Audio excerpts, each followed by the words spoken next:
Some new developments with our tropical system in just the last 20 minutes. We now have some thunder and lightning and the first tornado warning down closer to the coast. I'll show you when we could see that and how much rain before this all moves out. Duke Energy is keeping teams on standby just in case the wind and severe rain brings down power lines. Our live team coverage of the system straight ahead. Also breaking news this noon, the man suspected of trying to kill former President Donald Trump at his Florida golf resort is charged with 2 federal gun counts, and more could be added. The rain and wind we are seeing out there is from a tropical system that will continue to intensify through the afternoon hours. Good afternoon to you. I'm Jeff Hogan.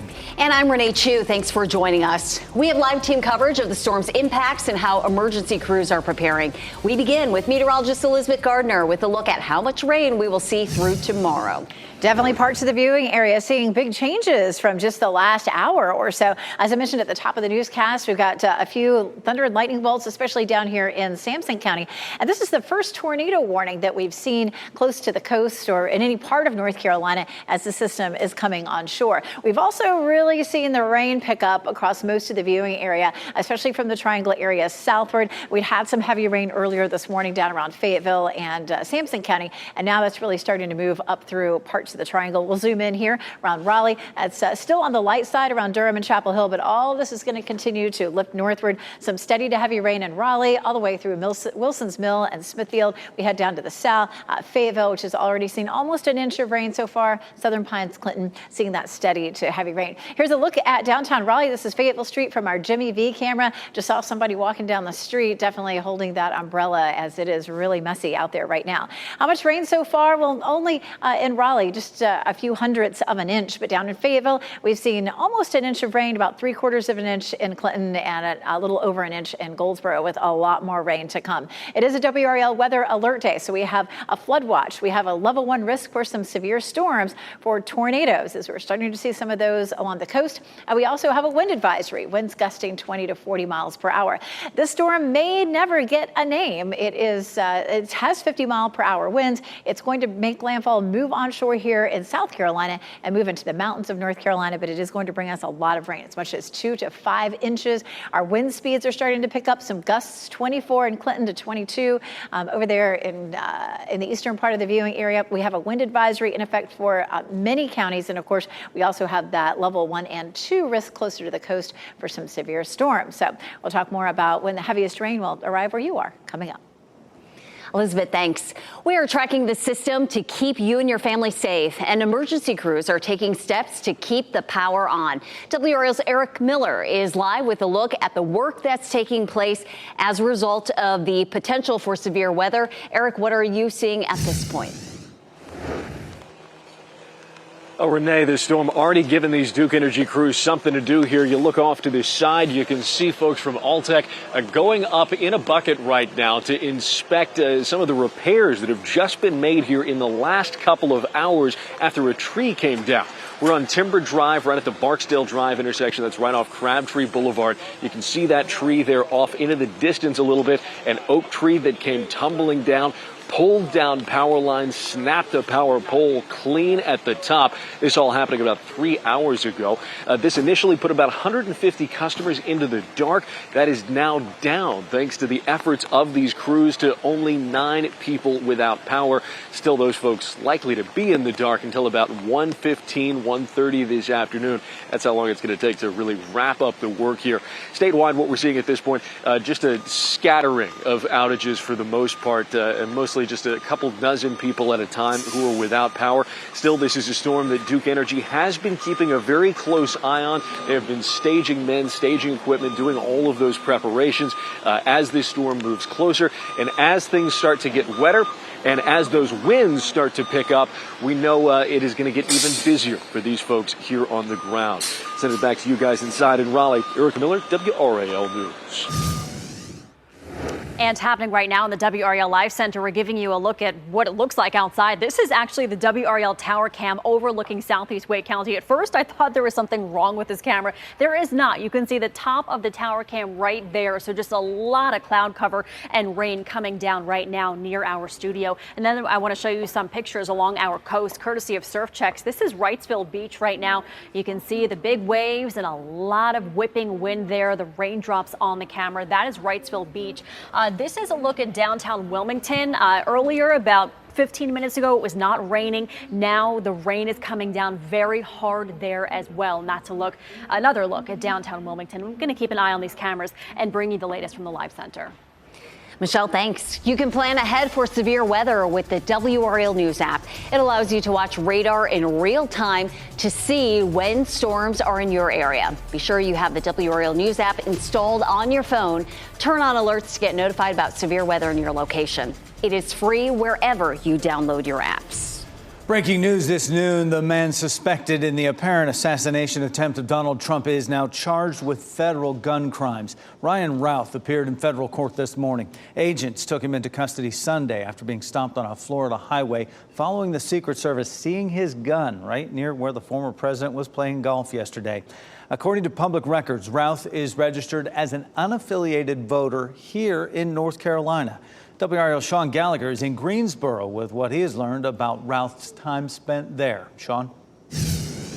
Yeah, so far we know that Routh spent a majority of his life in North Carolina, including a lot of time here in Greensboro before he moved to Hawaii. We know this is the last house that he lived in before he moved to Hawaii a few years ago. Now, this is what we know about Ryan Routh. He had several run-ins with law enforcement while staying in Greensboro. He was convicted for a felony for possession of a weapon of mass destruction after a 3-hour armed standoff with police at his roofing business back in 2022. Routh had shown support for both political parties, posting he voted for former President Trump before, but also showing support for Democrats, including Joe Biden and Kamala Harris. We're also learning he wrote a self-published book on the war in Ukraine, writing that Iran was, quote, free to assassinate Trump in that book. The sheriff's office, who made the arrest in Florida, just held a press conference moments ago and had this to say about the situation. I was a guy from not here and all the way to Trump International, realize that the former president of the United States is golfing and is able to get a rifle in that vicinity. I think that's the question the FBI, the Secret Service are laser focused on today. Is this guy part of a conspiracy? Is he a lone gunman? Routh is now facing 2 federal charges for possessing a firearm as a convicted felon and having a firearm without a serial number. Now, back out here live, Routh lived in this house until at least 2018 before he moved to Hawaii, where he was apparently building houses for the homeless with his son while he was out there. He's due back in court next Monday for a bond hearing. Sean Gallagher, WRAL News in Greensboro. In a statement released by Vice President Kamala Harris, it reads in part, as we gather the facts, I will be clear. I condemn political violence. We all must do our part to ensure that this incident does not lead to more violence. She also said she is thankful Trump is safe. One of the fastest growing counties in the state is about to get an infusion of jobs. Today, the state approved incentives for a food manufacturer that could bring hundreds of jobs to Johnston County. WRAL's Brett Neese joins us live near Selma with who that food manufacturer is. Brett. Yeah, Renee, it's VT Foods. That's the name of this manufacturer. They are considering a $35.7 million expansion here in Selma, and that does include those hundreds of jobs that we're talking about. I want to show you some video, though, of where this is going to go. This is the Eastfield development site here in Selma. That is the proposed plan of where they would expand to. And in recent months, companies have announced several expansions that promise to bring more than 1,500 jobs to Johnston County. Economic Director Chris Johnson says that's huge for a county whose population is growing at such a rapid pace. We're traditionally in the top 5 of the fastest growing counties in the state. At one time, we were the 9th fastest growing county in the U.S. statistically, and we're not slowing down. So Johnson County and Selma leaders will meet here at the Town Civic Center this afternoon to discuss local incentives for this company. We're going to break down exactly who this company is, all of these incentives in another story in our later newscasts this afternoon. Live in Selma, Brett Neese, WRAL News. Today, the man accused of killing Moore County woman Alicia Watts is expected to make a court appearance. James Dunmore is scheduled to be in Montgomery County Court this afternoon. He's accused of killing Watts last year. She was his girlfriend. A judge previously denied a motion from Dunmore's attorney asking for his release from jail while he waits for trial. He is being held on $1 million bond. Next at noon, Rock Hall of Famer Tito Jackson has died. A look back at the career of the former member of the Jackson 5. Also, the privately funded Polaris Dawn mission is over with the safe return of 4 astronauts. What it could mean for the dawning of a new era in space travel. Plus, walking your dog seems harmless enough. At 12:30, the surprising rise in emergency room visits from this daily ritual. Keep watching WRAL News over the air Channel 34 and Spectrum Channel 1257.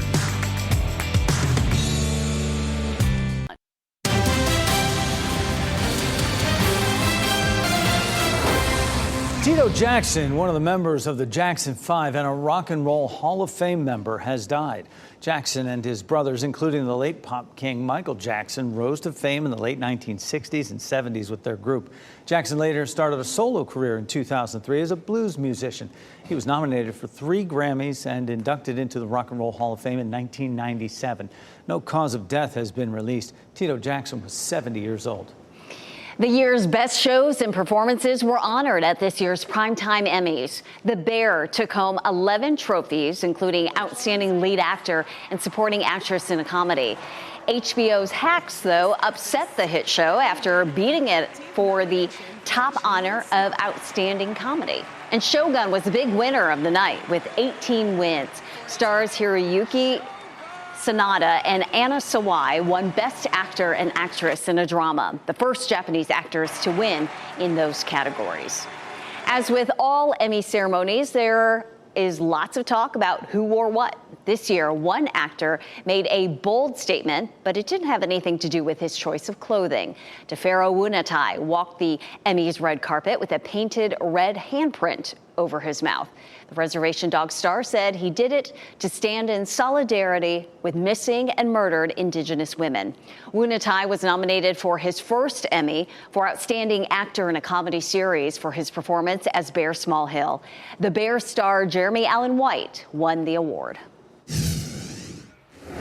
And happening right now in the WRAL Live Center, Coast Guard investigators are talking about that Deepwater Titan submersible disaster that killed 5 people last year. This is a live look at the hearing right now. They're going over a series of problems that the submersible had before it imploded, including testing oversights and equipment failures. They say it had 70 equipment issues in 2021 and 48 more in 2022. Then less than 4 weeks before that fatal mission, the craft was found partially sunk 2 days after a test. A transcript of the final communications from the vessel indicated the crew may have tried to abandon the ship and resurface. Still, investigators say no transmissions indicated that there was any trouble on board. 4 privately funded astronauts have returned to Earth after a daring adventure in space. Jonathan Seri examines the impact the Polaris Dawn mission could have on commercial space travel. Wow, that is an amazing view. After 5 history-making days in space, the Polaris Dawn mission ended Sunday morning with a safe splashdown off the Florida coast. The SpaceX Dragon capsule carrying out a deorbit burn, safely returning the 4 astronauts to Earth. During its mission, the spacecraft took humans higher than any other since NASA's moon mission and completed the first spacewalk ever carried out by space tourists. It's for a human being to experience what so few would ever have the chance of doing. and they are paying for it because it's phenomenally expensive. Mission Commander Jared Isaacman, who's partially funding the program, posted a long post-mission summary on X listing the crew's accomplishments and their desire to be an inspiration to others who want to explore the universe, writing in part, quote, "As we work to address today's problems, we must also look to the future we want our children to grow up in. As a crew, we have always believed in humanity's destiny among the stars." There was also a big scientific component, the crew carrying out dozens of experiments, including testing a new type of spacesuit specifically designed for these flights. SpaceX says it's all part of planning for the future of spaceflight, which could eventually include a manned mission to Mars. We did all the work to really get ready for this. You know, we kind of built off of what NASA's heritage was, but I think we've also extended NASA's heritage a little bit further. Jonathan Seri reporting, and he's not wrong. The mission also broke several NASA records, including the highest orbit ever achieved by humans, about 870 miles above Earth. At least 2 Wake County schools have extra security on campus today after threats surfaced. WRAL has learned social media threats directed at Sanderson High School and Leesville Road Elementary School were discovered.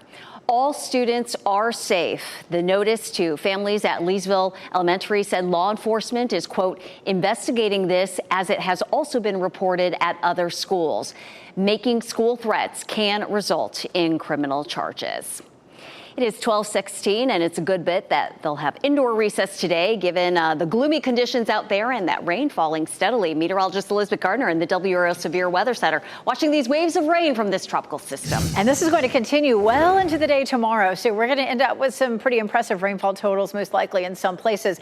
The steadiest rain is happening from Raleigh southward right now, but it is likely that this will continue to move northward, and we'll still have some pretty hefty rainfall totals up near the Virginia line. But the heaviest rainfall is certainly going to be the closer you get to the South Carolina line, because that's where we're closest to the actual center of this storm. So you can see the yellow shaded areas now showing up from Wendell to Raleigh to Apex to Garner to Holly Springs. It's a little bit lighter in Durham and Chapel Hill at this point, but all this will lift northward. We are now starting to see a few lightning bolts show up just in random locations. We're not really looking at, those dark orange, or red cells popping up, just sort of in this whole wave coming through. We're seeing some scattered lightning and thunder, some of that near Clinton this morning, and that continues as we get into the afternoon, some thunder and lightning. It, of course, is a weather alert day today. We have a flood watch for 2 to 5 inches of rain, a level 1 risk for severe storms, potentially tornadoes, especially from Raleigh eastward, and we now have a wind advisory that was posted just about an hour ago, 20 to 25 mile per hour gusts, but some places may end up with 40 mile per hour gusts. Here's a look at our flood watch, and it does include the entire area, but the heaviest rainfall will be down toward Fayetteville and into Sampson County as well. So far, we'll start north, and we haven't seen a whole lot of rain north of Raleigh, about 1/10 of an inch or less in Raleigh, but about 1/2 an inch in Fuquay-Varina, looking at about 1/10 of an inch in Siler City, over an inch now in Fayetteville, almost an inch in Rayford, about 3/4 in Clinton, about 1/2 in Irwin, and about 1/4 in Smithfield. So these heavier rainfall totals will start to build as we get through the next several hours. We've had a couple of tornado warnings that have popped up near Wilmington, and look at all that lightning all of a sudden that just popped up there in the last hour, clustered around the Wilmington area. That's close to where the center of circulation is. At 3 o'clock, it'll look very similar to the way it looks now. The heaviest rainfall in the south, but those showers continuing to spread northward. There's 8 p.m. and here's 11 p.m. and we'll take it on out to around 2 or 3 o'clock in the morning. We still have the rainfall, and the axis of heaviest rain as we get into tomorrow will actually move up to some of our northern counties. So we're looking at as much as 2 to 2.5 inches, maybe 3 inches in the triangle, about 2 to the north, and as much as 5 or more in some of our southern counties. Wind also a potential issue. Our wind is coming out of the east, gusting to 26 in Clinton and 25 in Goldsboro right now. We do have that wind advisory. We may see some gusts 30 to 35 and some isolated 40 mile per hour gusts. That means some isolated power outages. There may be some pockets from Fayetteville toward Wilmington where they're more scattered, which means we would see more of them. We take a look at the radar, kind of focus down here toward Wilmington, near Carolina Beach, and then up around Onslow County. A couple of tornado warnings there. And we've also had a lot of flooding happening at Carolina Beach and Also at Wrightsville Beach. So we have the best chance of tornadoes closer to the coast, but we do have a level 1 risk in some of our eastern counties. We take a look at what we're expecting for the rest of the day. A heavy rainfall. We're looking at the potential for flooding and some wind gusts, as well as isolated tornadoes in our eastern counties. Tomorrow we continue with the potential for rain, but it does gradually taper off later in the day. But still, we're not finished. We still have more showers and thunderstorms in the forecast through the end of next week. We'll talk about how much more rainfall we could get coming up. Elizabeth, thanks. Another embarrassing showing by the Carolina Panthers as they fell 26-3 to the LA Chargers. Now fans are wondering, is it time to bench Bryce Young?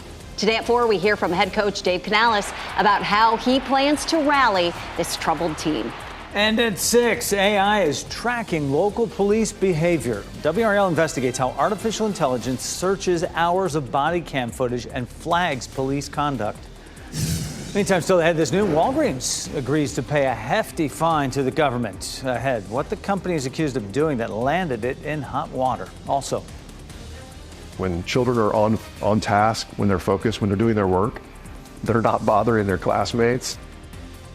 Coming up, how research is showing that using standing desks could improve your child's focus in the classroom. Chances are you've seen standing desks around the office. One researcher believes if they can work for adults, they can work for children. Marianne Rafferty takes a closer look at how standing desks help give students a boost of brain power.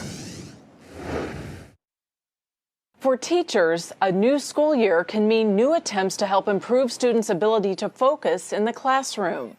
But many may not have to look far for solutions, with researchers at Texas A&M University encouraging staff to embrace kids' love of fidgeting. When we put a situation in kids' lives where they're allowed and encouraged to move, they do.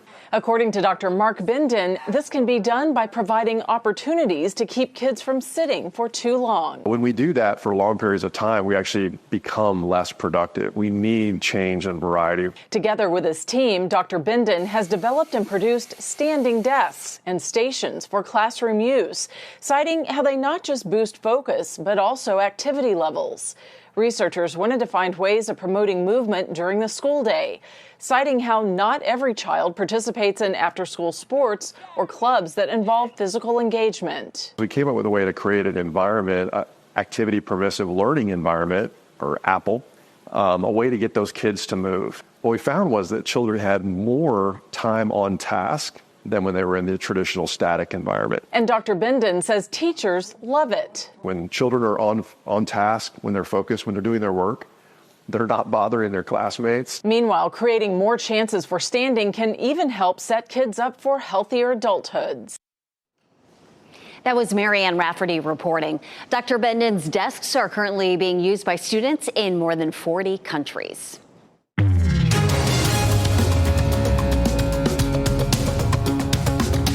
Walgreens will pay more than $106 million over allegations the company violated the False Claims Act. The Department of Justice says the company sent false claims to Medicare, Medicaid, and other federal health care programs. It all happened between 2009 and 2020. The pharmacy chain is accused of restocking and reselling prescriptions to other customers instead of withdrawing the drugs that were left behind. Consumer genetics testing company 23andMe will pay tens of millions of dollars to its users following a data breach. The proposed payout will resolve a class action suit against the company. The suit stemmed from a data breach last year where the personal data of almost 7 million customers was exposed. 23andMe says the data breach lasted about 5 months. Today is the WRAL Weather Alert Day. You're looking live at Wrightsville Beach, where a tropical storm is kicking up the waves, now battering Johnny Mercer's Pier. We have a flood watch, wind advisory, and risk for severe weather in parts of our viewing area.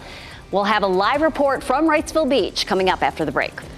Combating the spread of disease is a team effort. Coming up, how a drop in childhood vaccinations could put your child at risk for diseases as they return to the classroom.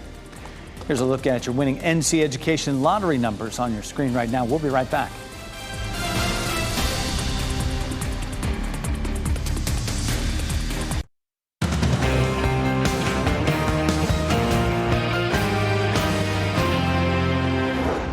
We could get 2 to 6 inches of rain on this WRAL weather alert day. The entire viewing area is under a flood watch right now. So we're keeping an eye on conditions from the Triangle to the coast. WRAL's Monica Casey is at Wrightsville Beach, where tornadoes could pop up. Eric Miller is tracking the efforts of power crews. We begin with meteorologist Elizabeth Gardner and a very active dual Doppler radar. Yes, it's really changed a lot since around 9 or 10 o'clock this morning. The rain has become steadier and heavier and started to push a little farther north. Gradually, it'll work its way up to the Virginia line, but it's going to take some time. But we're really seeing some heavy rain around Raleigh now, and you can see the yellow shaded area. Not only that, but we've also seen more lightning pop up across the area. So we're seeing some thunderstorms here across parts of Harnett, Chatham, and Lee counties, and then down here towards Sampson County and closer to the coast. Just a brand new tornado warning popped up. So if we'd had at least 3 or 4 tornado warnings now close to the coast, we'll take a closer look at that in just a few minutes. But you can definitely see right around Wake County anyway, that rain is coming down a bit heavier than it was this morning. We'll head down to the south, and we're still seeing some heavy rain. We've seen as much as an inch of rain in Fayetteville already. We take a look at Apex, and it is messy here, and we're seeing that same thing played out across most of Wake County. We do have a flooding threat, a flood watch in effect for the entire viewing area for 2 to 5 inches of rain.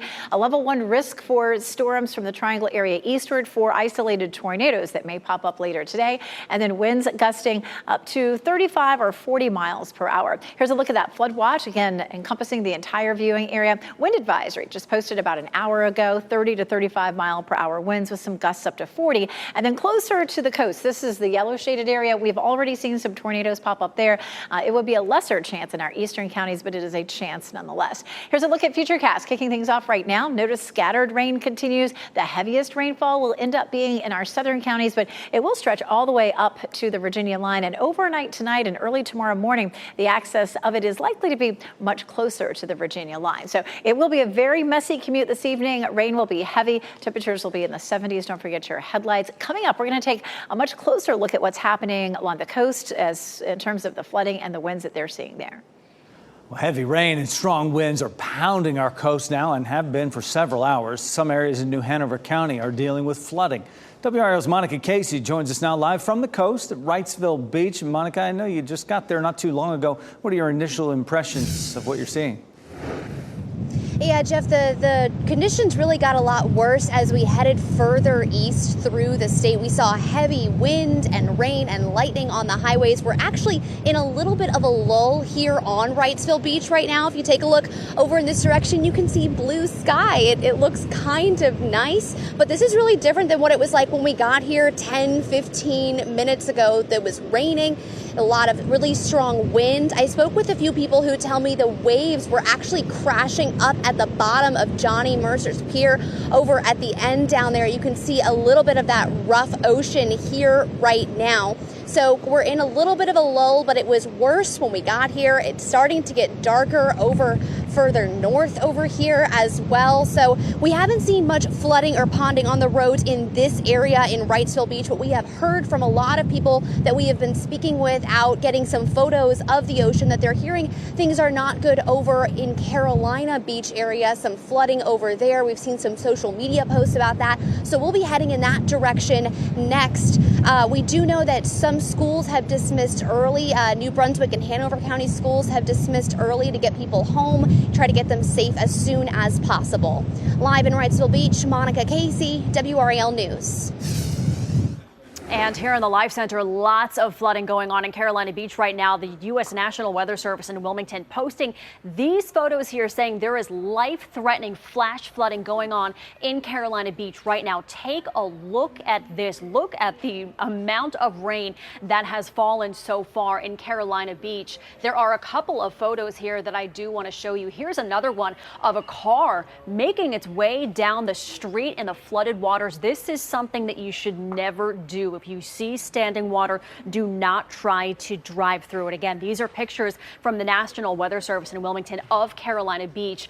We're going to continue to follow all of these updates here in the Live Center. There are just so many pictures of this devastating flooding happening right now. I'll bring you the latest as soon as I get it.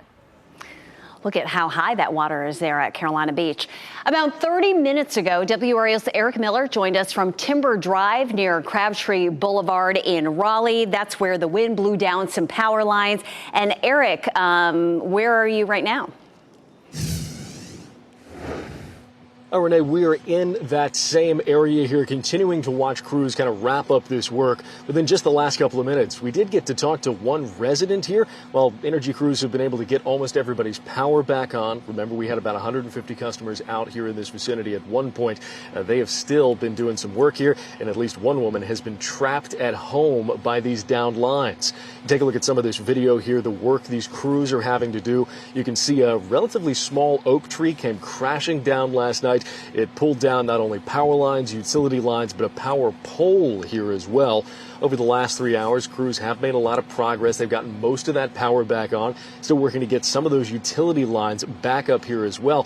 For that resident I mentioned we spoke to, it's been frustrating. At one point, she was told she was actually going to be stuck behind those lines potentially until Friday of this week. That does not seem to be the case at this point. These crews working hard to get this taken care of a lot faster than that, but still with that rain on the way for our area, those high winds that we're expecting, it could be a lot more of this that we're seeing across the region. Duke Energy certainly staging a lot of crews in preparation for this intense weather. We'll be watching very closely to see what happens across the region from right here in the WRAL Storm Tracker. In Raleigh, Eric Miller, WRAL News. WRAL has you covered when it comes to tracking this severe weather. When we're not on air, you can track it all on the WRAL News app. Be sure you have the app installed on your phone. Turn on alerts to get notified about severe weather wherever you are. It's available for free for Apple and Android devices. Congressional leaders are calling for legislative action on in vitro fertilization. Senate Majority Leader Chuck Schumer says a second vote on an in vitro fertilization bill is expected soon. In June, the legislation that guaranteed access to the treatment stalled by a single vote, with 2 Republican senators siding with Democrats. House Republicans are also pushing for Speaker Mike Johnson to hold a vote backing IVF before the election. Vice President Kamala Harris' running mate Tim Walz will be in North Carolina this week. He'll make a stop in Asheville tomorrow night. Former President Donald Trump's running mate J.D. Vance is making a campaign stop in Raleigh Wednesday. That rally will be held at Union Hall downtown. And then Trump will hold a rally in Wilmington Saturday. WRAL will cover all the candidates' visits now through Election Day. Emergency rooms across the country are seeing a surge in injuries from people who, get this, were just out walking their dog. How you can avoid getting injured from doing the same thing.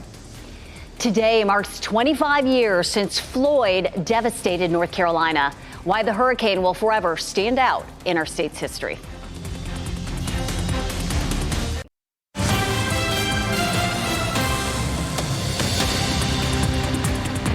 Happening right now in the WRAL Live Center, following some breaking news out of LaPorte, Texas, about 30 miles east of Houston, a pipeline explosion. This is a live look at that explosion right now. This happened about at 10 a.m. this morning, so 2 hours ago. Details are limited. They are not sure what caused the explosion, but emergency officials are evacuating neighborhoods surrounding this. They're evacuating highways. A shelter in place has also been issued for a local college there. So far, no injuries have been reported with this fire.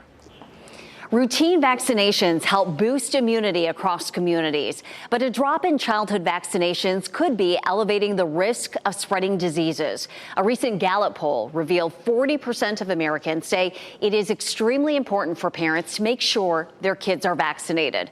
That's down from 58% in 2019. The CDC reports 93% of kindergartners received their required shots during the 2022-23 school year. Prior to the COVID-19 pandemic, the rate was 95%. If parents are working, they don't exactly match the hours of medical practitioners, language, transportation, all are barriers. So we came up with a plan if we could use community partners and figure out if we could do clinics where the children are. Making sure kids are up to date on their shots can help ward off the spread of diseases as families navigate the new school year. Taking your dog for a walk could land you in the emergency room. Injuries related to dog walking among American adults and children have surged by 342% over the past 20 years. Fractures, sprains, and head trauma are most common. To avoid ending up meeting the same fate, experts recommend putting your cell phone away and focusing on the walk. Also, use footwear with spikes or studs in wintry weather to avoid slipping. There's no limit to the things artificial intelligence can be used to accomplish, and now it's monitoring police body cameras. Coming up, WRAL Investigates takes a look at this system.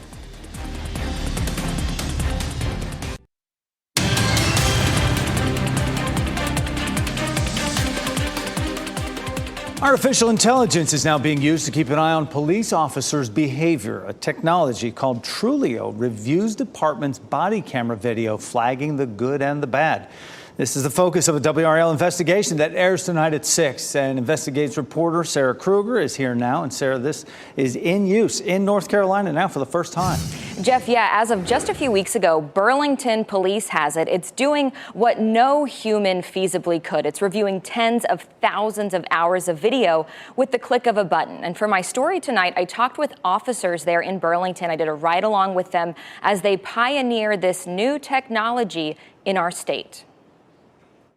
Just in the amount of footage that we've provided Trulio in the setup phase, they've reviewed 38,000 hours worth of video footage in the last month. So that is the key for us, is like a full holistic view of all of our footage to really get a measure on like how are we performing as an agency, where we can improve, and highlight the attributes that our cops do on a daily basis when they do a great job. So highlighting the good, and then as he mentioned, also the moments where they can improve. That is a big part of this technology as well. Researchers at the University of South Carolina, they just wrapped up a study of Trulio and how it's impacting officer behavior. And I'll get into all of those results tonight at 6. And we'll also hear from officers about how the rollout is going, what they think of this extra layer now of monitoring. Renee. Looking forward to your report. Sarah, thank you. Today marks 25 years since Hurricane Floyd hit North Carolina. It was a Category 2 hurricane with 105-mile-per-hour winds. The storm killed 50 people across our state. Flooding destroyed about 8,000 homes and damaged nearly 70,000. Floyd remains one of North Carolina's most deadly and costly hurricanes. We're taking a long look at the radar with Elizabeth Gardner in the WRAL Severe Weather Center on this WRAL Weather Alert Day. And what is popping up means things are intensifying a little bit. Yeah, we're starting to see some lightning and thunder pop up here, seeing some of that around parts of Lee County, over toward Harnett and Chatham counties, and then, of course, down to the south around Sampson County. We're looking at some lighter rain around Durham and Chapel Hill, but it's really picked up in intensity around Raleigh right now, and then areas southward, and that will continue to lift northward. We've also seen several tornado warnings a little closer to the coast. We're going to take a look at that coming up, but pretty steady to heavy for Raleigh, Apex, Holly Springs, Anger, Four Oaks, Smithfield, and little lightning strikes popping up really all over with this. And you can see those down here in Clinton to Goldsboro, just really from Raleigh southward. It's coming down pretty heavily. The most recent tornado warning just came out about 5 or 6 minutes ago, and this is Sampson County right here. So this is our viewing area. Garland is right here, so we're really close to this particular tornado warning, so we're going to keep our eye on that. It is not headed toward any part of our viewing area currently, so it's not headed toward Clinton or toward Garland, but it's something that we're keeping a very close eye on. We do have that level 2 risk for severe storms closer to the coast for isolated tornadoes, which we do see fairly regularly when we have a tropical system moving onshore. As that system moves onshore, there's a lot of friction that happens as it moves onshore, and we get a spin in the atmosphere, and we see those tornadoes popping up. So really along and east of I-95 is where we'll have just a level 1 risk for that. Flood watch, 2 to 5 inches of rain. The 5 to 6 inch totals are going to be down south, maybe 1 to 2 inches up to the north. It's going to be variable. You know, there could be some pockets where we see even heavier than 5 inches of rainfall, and that's likely to be our southern counties. We're looking at over a half an inch in Pico-Varina at this point. And as you travel southward, we're looking at much higher amounts, an inch in Fayetteville, 1.25 inches for Rayford, almost 1 inch in Clinton. So we're really starting to pile up some of that rainfall pretty quickly. Here's the tornado warning. Lots and lots of lightning there in Wilmington. Well, take a look at Futurecast for us, and you can see these waves of rain coming from the coast on up into our area. There's 8 o'clock, there's midnight. That's going to continue for much of the day tomorrow from the Triangle area northward. We won't see as much heavy rain and our southern counties, but during the day tomorrow, it may be more focused from Raleigh northward. So anyway, 2 to 3 in the north, as much as 3 to 5, maybe some pockets of even heavier down to the south. Breezy conditions too. We're now gusting to 34 in Fayetteville, still 25 in Goldsboro. We do have a wind advisory. We're going to be gusting 30 to 35, some higher totals maybe down south or higher wind speeds down to the south. And then here's dual Doppler 5000 radar. Again, kind of taking a look at where we are. We're going to head down here to Carolina Beach and Oak Island, and you can see where we've had well over a foot of rain where it's dark here. I've got friends at Carolina Beach, and they had to go to the airport and try to come home. They could hardly get back onto Carolina Beach because there's so much flooding going on. But radar estimates there are 14 inches, 15 inches. This is low tide actually on Carolina Beach, and you can see how much water there is just pooling on the beach. So we couldn't get the camera turned around to see some of the flooding in the streets there, but there's a lot of it. And of course, they're looking at 1 to 3 feet of storm surge. And down around the Wilmington area, as much as 55 mile per hour wind speeds right now.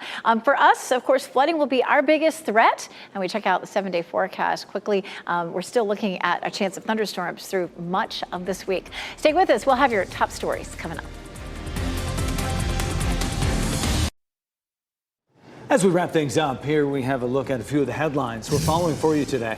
A WRAL weather alert day is in effect because of expected heavy rain, strong winds, and a flooding threat.